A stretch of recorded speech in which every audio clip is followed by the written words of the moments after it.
واش فعلا كاينه شي حكومه في المغرب قدرت تحقق شي معجزه اقتصاديه، ولا حنا غير ضحيه ديال الظروف عالميه ما عندنا فيها يد؟ بزاف كيهضروا بالعاطفه ولكن قليل اللي كيهضر بالارقام. اليوم غادي نحطوا 4 ديال الحكومات فوق ميزان الاقتصاد، من عباس الفاسي، بن كيران، العثماني، حتى نوصلوا عند حكومه اخنوش. غادي نقارنوا بيناتهم في اهم 5 ديال المؤشرات: النمو، التضخم، البطاله، الدين العمومي، وحجم الاستثمارات. والاهم من هذا الشيء كامل، واش الارقام كتعكس بصح الواقع اللي كنعيشوه؟ اول مؤشر غادي نبداو به هو النمو الاقتصادي، لا كروسونس ايكونوميك. وباش نبسطوه، هو الترمومتر اللي كيقول لنا واش الثروه في البلاد كتزاد ولا لا. الا رجعنا لحكومه عباس الفاسي غادي نلقاوها حققت اعلى معدل نمو، وصل ل 4.6% كمتوسط. واخا كانت الازمه العالميه في 2008، ولكن الفلاحه ديك الساعه كانت في اوج العطاء ديالها. من بعد جاو حكومتي بن كيران والعثماني، وهنا بدا المنحى كينزل شويه المتوسط، هبط ل 2.9% ثم 2.3%. علاش؟ لاننا دخلنا في مرحله الانتقال الطاقي، وزدنا عليها الصدمه الكبيره ديال كورونا اللي وقفات العالم كامل في 2020. اما الحكومه الحاليه ديال اخنوش فبدات في سياق صعيب بزاف: جفاف متابع، تضخم عالمي، ومع ذلك كاين انتعاش كيوصل 3.5% مؤخرا. النقطه اللي خاصنا نركزوا عليها هي انه النمو الاقتصادي في المغرب باقي مرتهن بالشتا. يعني الا صبات الشتا الارقام كتطلع، الا ما صباتش كنعانيو. يعني المشكل ماشي غير في الاشخاص، بل في بنيه الاقتصاد ديالنا اللي خاصها تولي صلبه اكثر.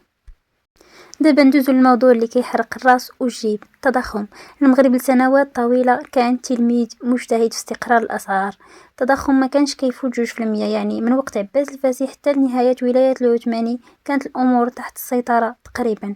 ولكن في 2022 و 2023 وقعت الصدمه: التضخم قفز لكثر من 6%، وصل حتى ل 10% في بعض المواد الغذائيه.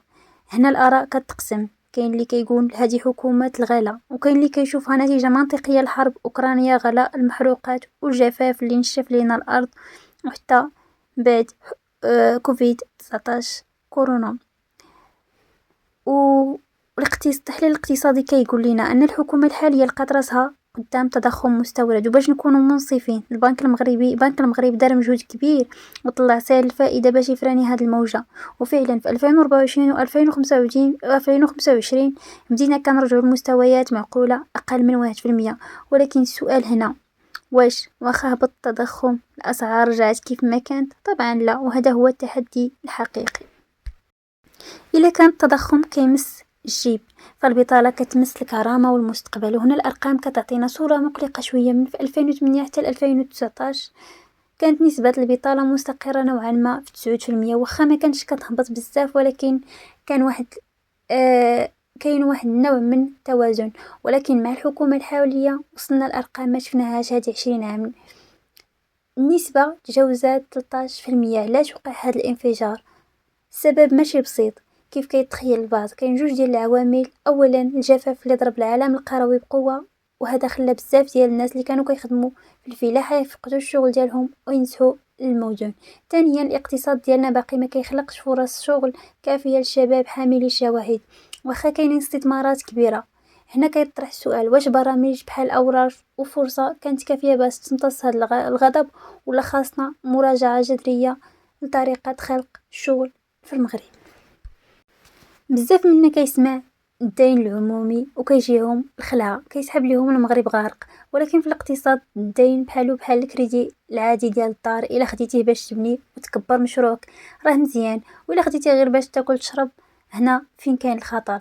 الا رجعنا ل 2008 الدين كان في حدود 41% من الناتج الداخلي الخام مع الوقت.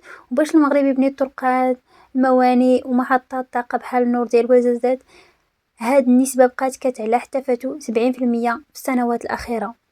إذا الحكومات السابقة والحالية كلهم واجهوا هاد التحدي. حكومة العثماني أو خنوش لقاو راسهم مضطرين يتسلفوا كتر باش يواجهوا أزمة كورونا ويدعموا صندوق المقاشه باش السكر والبوطة ما يغلاوش كتر. دونك اللي خاصنا نفهموه هو ان هاد العجز ولا لو ديفيسي بدا كيتقلص شويه مؤخرا، والمؤسسات الدوليه بحال صندوق النقد الدولي اللي فيمي باقيين كيتيقوا في السلطة ديال المغرب الاقتصادية، يعني حنا مازالين في المنطقة الآمنة، ولكن النفس بدا كيقصر، والرهان ديال دابا هو هاد الفلوس اللي كنتسلفو واش بصح كتمشي لمشاريع كتجيب الربح. إلا كانت البطالة والتضخم هو النقط السوداء، فالاستثمار والتصدير هما المحرك اللي كيعطينا الأمل. هنا خاصنا نكونوا منصفين، هذا النجاح اللي كنشوفوه اليوم في صناعة السيارات، الطيران والسياحة اللي حطمت أرقام قياسية هو نتيجة تراكم، يعني سياسات بدات من عهد عباس الفاسي وبن كيران واستمرت وتطورات الحكومات اللي جات من بعد. المغرب اليوم مبقاش كيعول غير على الفوسفات، بل ولينا كنصدروا التكنولوجيا والقيمة المضافة، وهذا هو اللي مخلي الاقتصاد واقف على رجليه واخا كاينين الأزمات. إذا الخلاصة اللي خاصنا نخرجوا بها من هذا الفيديو هي أن الحكومة المثالية ما كايناش. كاين اللي لقات سياق عالمي زوين وقدرت ترفع النمو بحال عباس الفاسي، وكاين اللي جات في قلب العاصفة وقاتلات باش تحافظ على التوازنات بحال حكومات كورونا والجفاف. الأرقام اللي كتقول لنا أن الاقتصاد المغربي تطور بزاف في البنية التحتية والصناعة، ولكن مازال ما لقاش الوصفة السحرية باش يحل مشكل البطالة ويوزع ثروة بشكل عادي على كل شيء. دابا من بعد ما شفتي الارقام، في نظرك واش المشكل كاين في الاشخاص اللي كيسيروا ولا في السياسه الاقتصاديه اللي متبعه هذه سنين؟ خليو لي ارائكم في الكومنتات، وما تنساوش تبارطاجيو هذا الفيديو مع اصحابكم الى عجبكم التحليل بالارقام.